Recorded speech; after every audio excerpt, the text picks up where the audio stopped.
Tinatanong nila sa akin guys kung naniniwala daw ako sa second chance. Ang sa akin naman, depende naman yan sa asukal na nilagay mo sa kape. Tapos, pag tulog na yung bata, tsaka ka na lumabas. Kasi hindi mo naman malalaman na mabaho yung kanal pag inom mo yung manok na bagong luto eh. Kasi pansinin nyo yung mga isda, pag hindi yan nakahinga sa lupa, paano yung mga ostrich? Yung mga dinosaur, di ba, wala na sa mundo. Pati ba naman yung mga platypus na bagong usbong pa lang gusto nyo nang kunin. Mali rin na bigyan mo ng sapatos yung tao tapos hindi mo alam yung size ng paa niya kasi yung unan nga hindi mo nga maamoy, hindi mo malaba. Kasi sabihin mo bibigyan kita ng helmet kahit wala ka namang paa. Anong gusto mong patunayan sa akin? Na hindi ako nagugas ng plato, na hindi ako marunong magugas ng pinggan. Wala kang ligo. Aanihin mo yung electric pan kung wala kang saksakan, di ba?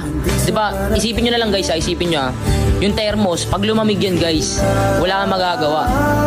Yung mga kutsyon, yung mga kumot, pag dinalabhan yan, mga kami putsak yan. Tsaka mag-aral kayo ng mabuti hanggat nandiyan pa yung mga pusa nyo kasi masyado siyang malalim kasi akong salita masyado siyang confidential. Yung mga pusa kasi madamdamin sila. Agad sila nagmamiyaw pag nakakaamoy ng pagkain, pag nakakaamoy ng tuyo, ng isda. If magnakaw man sila, ipagbigay alam nyo agad sa mga pulis para magawa ng paraan.